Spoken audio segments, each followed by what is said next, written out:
हम बार बार पार्टी के लोगों से याद दिलाते थे कि भाई फिर वैसा आप लोग गलती नहीं कीजिए जिससे फिर पार्टी में दरार आ जाए। लेकिन मेरे बातों को अनदेखी किया गया, अनसुना किया गया।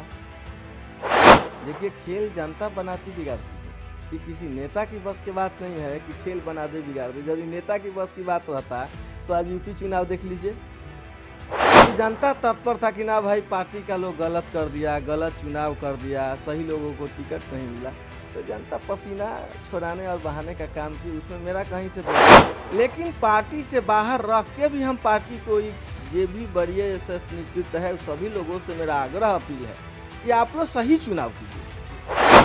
कि हम जब क्षेत्र में जाते हैं तो मेरा गाड़ी का शीशा बंद नहीं रहता है, खुला रहता है। हम देखते हैं कि चाचा ठाड़ा है तो रुक के पड़नामा पाती होता है, समझ और पूछते हैं। सच्चाई में ताकत है, सच्चाई का जीत होती है, उसमें समय लगता है। नमस्कार, मैं हूं अनूप नारायण सिंह और आप देख रहे हैं बिहारी खबर के डिजिटल प्लेटफॉर्म को। हमारे साथ हैं मिथिलेश कुमार राय, जिनकी चर्चा छपरा जिले की राजनीति में तेजी से उभरते राजनेता के तौर पर हो रही है। इनकी पत्नी बीना देवी छपिया पंचायत से मुखिया का चुनाव जीती हैं और खुद 2020 के विधानसभा चुनाव में निर्दलीय तरैया से ताल ठोक कर राजद के विजय रथ को इन्होंने रोक दिया था। क्या कुछ है राजनीति में नई परिपाटी, इस पर जानेंगे। बिहार विधान परिषद के होने वाले स्थानीय निकाय के चुनाव को लेकर मिथिलेश राय की नाम की चर्चा है, इस पर भी चर्चा करेंगे और राजद से इन दिनों बढ़ती नजदीकियों पर क्या कुछ खुलासा करेंगे। सबसे पहले मिथिलेश जी, आपका स्वागत है। सबसे पहले तो आपके चैनल को हार्दिक बधाई और धन्यवाद देना चाहते हैं। और यह बात आप सही कहे कि हम लोग काफ़ी सक्रिय रहते हैं, आज भी हैं, और जनता से जुड़ाव हमारा अधिक से अधिक रहता है। हम चाहते हैं कि भाई शोषित, पीड़ित, दलित सभी वर्ग के लोगों से अच्छा लगाव रखें, विकास करें। पत्नी पंचायती चुनाव में अच्छा अंतर वोट से रिजल्ट हुआ जी। हमको भी उम्मीद नहीं था कि इतना वोट आएगा जी। आपको 29 से 66 मत इस पंचायत से मिला है जी। और हम लोग लगन से तहे दिल से लग के लोगों का काम कर रहे हैं और करेंगे भी। विधानसभा भी लड़े थे, उसमें भी आप हमारा जलवा देखे होंगे, बहुत अच्छा से किए और वोट भी उस अपेक्षा हमको मिला। ताकि निर्दलीय जब हम चुनाव लड़े तो बहुत लोग लड़ा, यहाँ हमको लगता है कि 10 आदमी तक निर्दलीय लड़ा था, लेकिन बाकी सब लोग का पुराना कुछ ना कुछ बैकग्राउंड था। लेकिन हम महज 6 महीना में जो हम परफॉर्मेंस किए और जो वोट लिए, उस अनुकूल मुझे बहुत वोट मिला है। यदि हमको 10,000 वोट मिलता यहाँ है, के स्थानीय जो राजद विधायक थे तत्कालीन, जी उनसे ज्यादा आपको जी उनसे ज्यादा मिला। और कई लोग थे जो पुराने राजनीति करने वाले लोग थे और अच्छे चर्चित चेहरा थे, उनसे और मेरे वोट का तुलना किया जाए तो वोट का बहुत ज्यादा अच्छा स्थिति था। चलिए, विधानसभा के चुनाव में आप खुद चुनाव नहीं जीते तो कई लोगों के राजनीतिक समीकरण को आपने बिगाड़ भी दिया है। बिहार विधान परिषद स्थानीय निकाय चुनाव की चर्चा हो रही है, क्योंकि यादवों से, सारण से कोई अगर नाम चर्चा में है तो आपका चर्चा। एकदम ईमानदारी से बताइएगा, चुनाव लड़ना है खेल बनाने के लिए या खेल बिगाड़ने के लिए? नहीं, देखिए, विधानसभा भी हम चुनाव लड़े तो खेल बिगाड़ने के लिए नहीं लड़े थे। मेरा सोच था कि खेल बने जी। और हम पार्टी में भी कहे थे, आज भी कहते हैं कि हम बार बार पार्टी के लोगों से कहे कि भाई जो तरैया का सर्वे रिपोर्ट आया है उस पर आप लोग एक नज़र डालिए। ताकि पूर्व में भी तरैया का इतिहास रहा है कि किसी कारणवश से स्थानीय एमएलए का देहांत हो गया रोड दुर्घटना में, सड़क दुर्घटना में, उसके बाद किसी थर्ड को टिकट दे दिया गया था। उस समय भी आरजेडी यहाँ 13,000 में सिमट गई। वही चीज़ हम बार बार पार्टी के लोगों से याद दिलाते थे कि भाई फिर वैसा आप लोग गलती नहीं कीजिए जिससे फिर पार्टी में दरार आ जाए। लेकिन मेरे बातों को अनदेखी किया गया, अनसुना किया गया। तो हम यहाँ के लोगों से बैठ के विचार विमर्श लिए कि हमको क्या करना चाहिए। देखिए, खेल जनता बनाती बिगाड़ती है, ये किसी नेता की बस की बात नहीं है कि खेल बना दे बिगाड़ दे। यदि नेता की बस की बात रहता तो आज यूपी चुनाव देख लीजिए, सेंट्रल में भी सरकार है भाजपा का, यूपी में भी सरकार है भाजपा का, उसके बाद भी पसीना छूट रहा है। ताकि जनता तत्पर है। वही तरैया में हुआ कि जनता तत्पर था कि ना भाई पार्टी का लोग गलत कर दिया, गलत चुनाव कर दिया, सही लोगों को टिकट नहीं मिला, तो जनता पसीना छोड़ाने और बहाने का काम की, उसमें मेरा कहीं से दोष नहीं था। बिहार विधान परिषद के चुनाव में क्या हाँ ना, ठीक है। बिहार विधान परिषद का जो चुनाव है, हमको लगता है कि समय टल जाएगा, जून जुलाई भी जा सकता है। ताकि अभी नगर पंचायत का चुनाव बाकी है और इसमें पहले भी आपसे इंटरव्यू हुआ था, तो हम दावेदार हैं, ऐसा नहीं है कि नहीं है। कुछ लोग कहता है कि आप घूमते नहीं हैं। जी तो घूमना फिरना तब हम चालू करेंगे जब सरकार अधिसूचना जारी कर देगी फलाने डेट को चुनाव का समय। नहीं, इसमें एक सवाल मिथिलेश जी उठता है कि जो यादव वोटर हैं, इस बार जिला परिषद पर कब्जा यादवों का, जिस तरह से जितेंद्र राय ने पूरे सारण की राजनीति में खुद को एक स्थापित चेहरा स्थापित किया है और इन दिनों अक्सर आप साथ में नजर आ रहे हैं, तो कहीं ना कहीं ये मैसेज तो जा रहा है ना कि यादव समुदाय से मिथिलेश राय एक बहुत बड़ा चेहरा बन के एक धमाका करेंगे। ना ऐसा देखिए, जितेंद्र राय जी का जो सवाल है, मेरे अभिभावक हैं, गार्जियन हैं और उनसे मेरा पुरानी रिश्ता है। ऐसा नहीं कि राजनीतिक रिश्ता है, मेरे संबंधी भी हैं जी और हम उनको गार्जियन मानते हैं। उठना बैठना तो ठीक है, होता है। हमारे संबंधी हैं, विधायक हैं, सारण में अच्छा उनका माने परफॉर्मेंस रहा है। उस जगह से वो विधायक दोबारा बने हैं जहां आप देखे होंगे प्रधानमंत्री का प्रोग्राम हुआ था। जी मढ़ौरा ना तो काफी चर्चा में है। काफी चर्चा में है। प्रधानमंत्री यदि एक व्यक्ति को हराने के लिए वहां आ गए, उसके बाद भी वहां के जनता उनको ऊंचाई तक भेजा, तो ये तो बात तय है कि सारण जिला में उनका अपना एक कद, एक छवि है। जिला परिषद का भी, उसमें भी काफ़ी एक्टिव होकर वो अपना काम किए और बनाए भी अच्छा समीकरण। मान लिया कि पहली बार हमको लगता है कि सारण जिला में किसी जिला अध्यक्षता को 33 वोट मिला हो। जी नहीं तो बहुत ज़्यादा जाता था तो 24, 23, 25 से ज़्यादा कोई नहीं लाया है, लेकिन 33 वोट लाए तो उसमें ठीक है। अब रहा आपका विधान परिषद का चुनाव में, तो ऐसा उनके द्वारा मुझे कुछ प्रोजेक्ट नहीं किया गया है ना, ताकि आप चुनाव बने लड़ ताकि रहे वो हैं। पार्टी के लोग हैं। आप चुनाव लड़ रहे हैं। हाँ, वो पार्टी के लोग हैं, हम अभी पार्टी से बाहर हैं। जी लेकिन पार्टी से बाहर रख के भी हम पार्टी को, ये भी बड़ी नेतृत्व है, सभी लोगों से मेरा आग्रह अपील है कि आप लोग सही चुनाव कीजिए। जी धरातल के लोगों को दे। मान लिया कि 5300 वोटर है, उसमें 47 गो जिला परिषद है, 306, 7, 8 इस टाइप के मुखिया है। यादव कितने इस पर देखिए जाके नहीं नहीं मामला नहीं नहीं नहीं नहीं अटक बताते रहा हैं। देखिए है। हमको केवल यादव के वोट से तो होगा नहीं, हमको हर जाति का वोट लेना है। जी मान लिया कि लोग कहता है कि यादव 70 गो 75 गो मुखिया जीत गया, तो 70-75 यादव मुखिया से तो हम नहीं जीत पाएंगे। जी दलित है, अति पिछड़ा है, जनरल, सभी जाति का वोट चाहिए, ताकि वोट का जो संख्या है आपका 5300 है, तो हमको कम से कम चुनाव जीतने के लिए 3000 टारगेट लेके चलना पड़ेगा ना, तभी ना हम चुनाव जीत पाएंगे। तो सब जात का वोट चाहिए। हम सभी लोगों से अपील करते हैं, 5300 जो जनप्रतिनिधि हैं सभी लोग से, कि आप वैसा नेता चुनिए जो आपको पर समय पर मिले, हर जगह पे मिले, जब खोजिए तब आपको मिल जाए। वैसा नेता नहीं चुनिए कि प्लेन पे बैठा उड़ गया दिल्ली, तो उससे विकास नहीं होगा। हमारा जो अनुभव है, हम जो अभी तक देखे हैं, माने हम तो लगभग 2 गो 3 गो MLC लोग तो हम देख लिए, माने हम जब से राजनीति करते हैं। जैसे रघुवंश थे, आप जिनका नाम रखे जितेंद्र भैया का, उनके चाचा जी 2001 के बाद जो चुनाव हुआ था, तो उनका कुछ कुछ दिखता है। जैसे हमको जो दिखता है कि सदर अस्पताल में काफ़ी MLC का फंड अपना लगाए, बड़ा सा बिल्डिंग भी बनवाए, चल भी रहा है। लेकिन सेकेंड बार भी जो लोग हुए तो कुछ जगह दिखा ट्रांसफार्मर अगरम वगरम, लेकिन थर्ड बार भी हुए तो मेरे यहाँ तो कुछ नहीं दिखा, हमको तो नहीं दिखता। अच्छा, सबसे बड़ा सवाल जो अक्सर छूट जाता है, हम आपसे नहीं पूछ पाते हैं, मिथिलेश राय को लोग नोटिस नहीं करते हैं। जैसे चुनाव आता है तो क्यों आप ही के इर्द गिर्द गणेश परिक्रमा होने लगती है। तरैया में जहां से यादवों का अच्छा खासा वोट बैंक है, एकमात्र नेता आप हैं जो इतने सजग हैं, चुनाव हार गए तभी भीड़ आप ही के यहाँ ज्यादा होती है। ये गणित क्या है यहाँ का? देखिए बताते हैं, भीड़ होने का 2-3 कारण है। एक तो हम किसी व्यक्ति से मुंह मोड़ के नहीं भागते हैं, पहला सवाल है। हम जानते भी हैं कि मेरे विरोधी हैं और मेरे दरवाजे पे आ गए तो उनको एक गिलास पानी या चाय जरूर पिलाते हैं, पूछते हैं कि भाई आप किस काम से हैं, काम बताइए, ताकि हो सकता है कि मेरे अंदर कोई कमी था, इसे हम कोई वोट नहीं दिए। पहला सवाल। दूसरा सवाल कि हम जब क्षेत्र में जाते हैं तो मेरा गाड़ी का शीशा बंद नहीं रहता है, खुला रहता है। हम देखते हैं कि चाचा ठहरा है तो रुक के परनामा पाती होता है, समाचार पूछते हैं।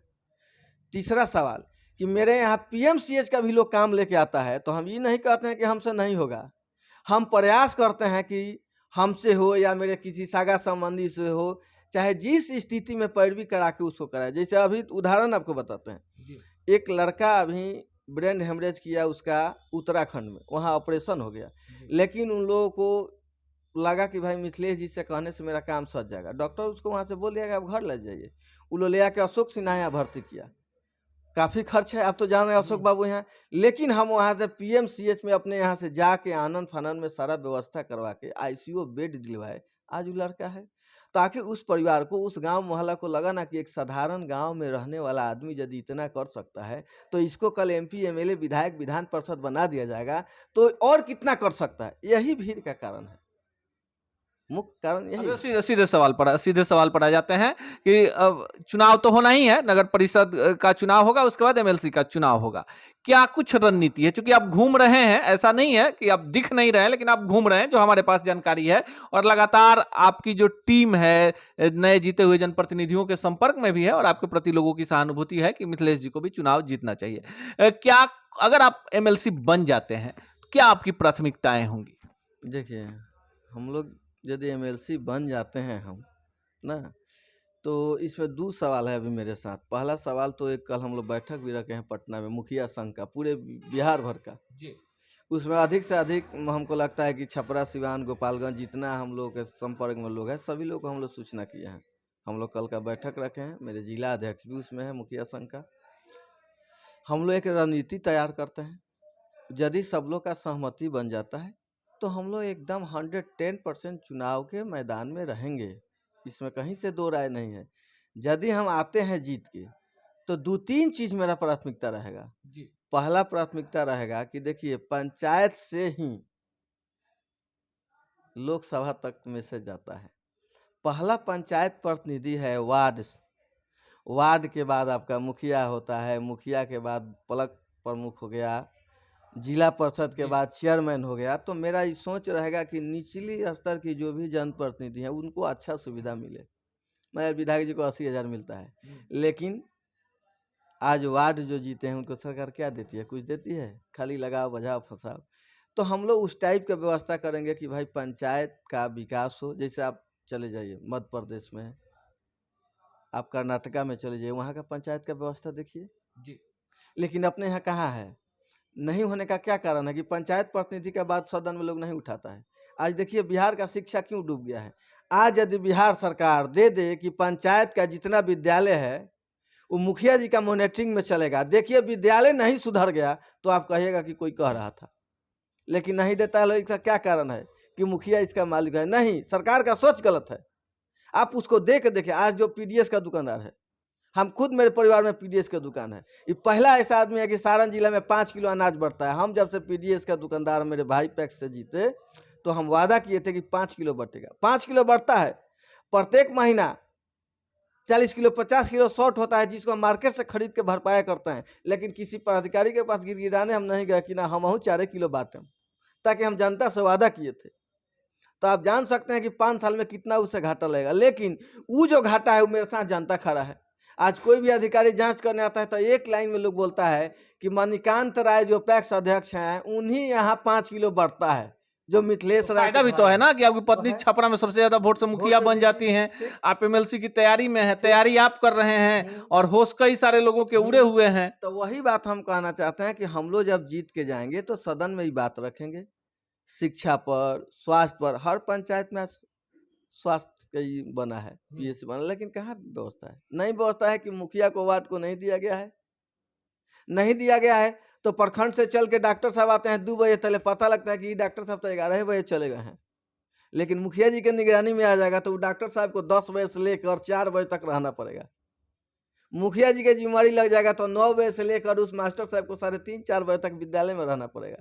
तो वही चीज़ हम लोग वहाँ जाके रखेंगे कि नहीं, आप जनप्रतिनिधि का जो दायित्व है, जो पंचायती राज एक्ट कहता है 29 को है कार्य करना, लेकिन कहाँ धरातल पर सरकार दिया है? दिया नहीं है, खाली बजा दिया है 2-3 गो काम में, क्या बजुरा के रहिए। चलिए मुखिया से थोड़ा सा, अब एमएलसी का चुनाव आप लड़ने जा रहे हैं, जितने भी पंचायत प्रतिनिधि आपके वोटर हैं 5300, उनको क्या मैसेज देना चाहेंगे? ये मैसेज हम देना चाहेंगे कि हम लोग जैसा लोग यदि जीत के जाता है तो पहला प्राथमिकता रहेगा कि सरकार यहाँ मांग करेंगे कि भाई सही इन लोगों को वेतन दिया जाए, भत्ता दिया जाए, ठीक है।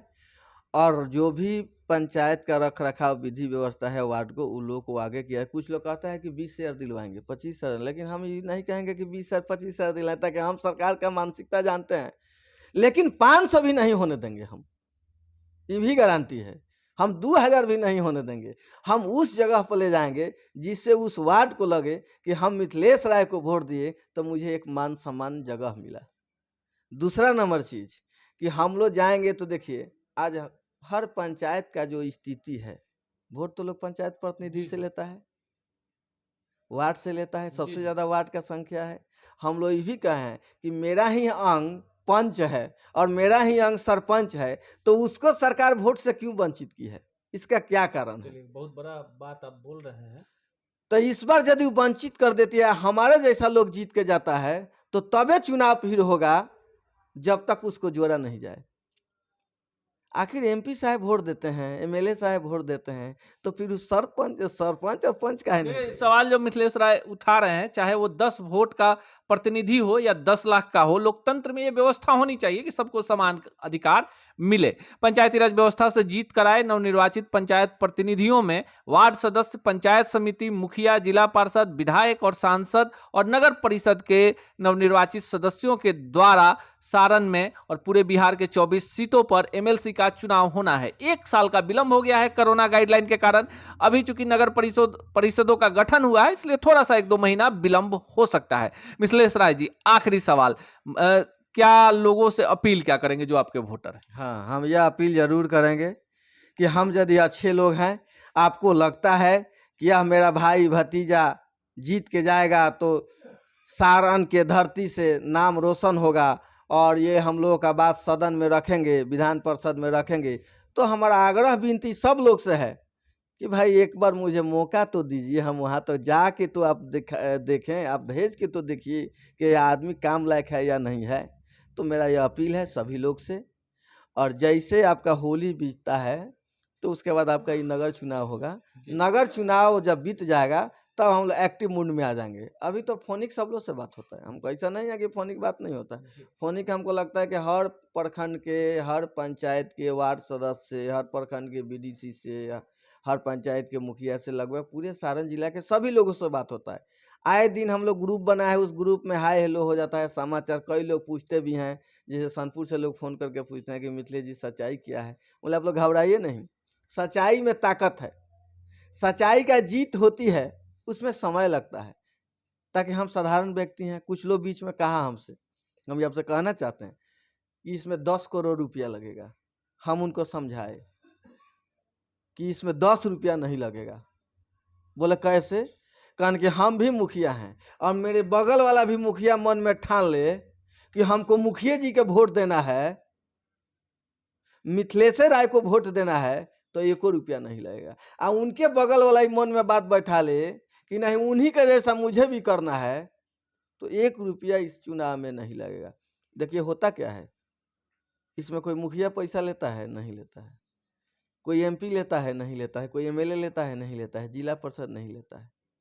ये लोग पैसा हवा में उड़ाते हैं और देते भी हैं किसी कमजोर व्यक्ति को, तो देते हैं 1 रुपया, कहते हैं 13 रुपया हवा में, लेकिन देते कहाँ हैं? बड़े बड़े पाग पगड़ी वाले लोग को। और बदनामी किसका होता है? मुखिया जी का। बदनामी किसका होता है? वार्ड सदस्य का। बदनामी किसका होता है? पंचायत समिति, जिला परिषद का। नहीं तो बताइए तो कि ऐसा प्रतिनिधि है आपका एमएलसी का कोई है पूर्व में चाहे वर्तमान में जो किसी मुखिया के जाकर 2 लाख रुपया दे दिया है, 5 लाख दे दिया है, चाहे किसी विधायक को? आखिर उस मुखिया के पास क्या कमी है कि आपसे लेगा 10, 20, 50 हजार? तो ये हम लोग चाह रहे हैं कि इस बार तोड़ दें। हम लोग तोड़ेंगे, इसके लिए लड़ाई हम लोग लड़ेंगे कि नहीं, हम लोग वोट नहीं बेचेंगे और नहीं किसी को बेचेंगे, नहीं किसी से खरीदेंगे। हम भी यदि लड़ेंगे तो निस्वार्थ रूप से जो लोग वोट देंगे उनका वोट का एक्सेप्ट करेंगे, जो नहीं देंगे उनका भी मान प्रतिष्ठा बढ़ाने के लिए हम जीत के जाएंगे तो बढ़ाएंगे। तब तो उनको पता लगेगा कि हम वोट ना दे ले रहे, तो वो हमारा मान प्रतिष्ठा ही बढ़ा होता रहे। मिथिलेश राय के तेवर को देखने के बाद लगता है कि लंबी पारी की राजनीतिक तैयारी के साथ हैं, काफी नपे तुले शब्दों में बोलते हैं, आरोप प्रत्यारोप से दूर रहते हैं। जिस तरह से इन्होंने एक साधारण बैकग्राउंड से निकलकर एक पंचायत प्रतिनिधि के तौर पर अपने राजनीतिक करियर की शुरुआत की और आज विधानसभा चुनाव लड़ने के बाद एक सशक्त चेहरा बन गए हैं और सारण से एमएलसी चुनाव की तैयारी कर रहे हैं, ये तो आने वाला वक्त बता बताएगा कि इनके बातों का, इनके द्वारा किए जा रहे कार्यों का और स्थानीय जनप्रतिनिधियों का इनके ऊपर कितना भरोसा है और क्या कुछ तब्दीली कर पाते हैं। पर एक बात साफ है कि सारण की राजनीति में और खासकर तरैया में यादव वोटरों के अगर एकमात्र चेहरा बन चुके हैं तो वो मिथिलेश कुमार राय हैं। मिलेंगे इसी चैनल पर किसी अन्य शख्सियत से इसी कार्यक्रम में, तब तक के लिए दीजिए विदा, नमस्कार।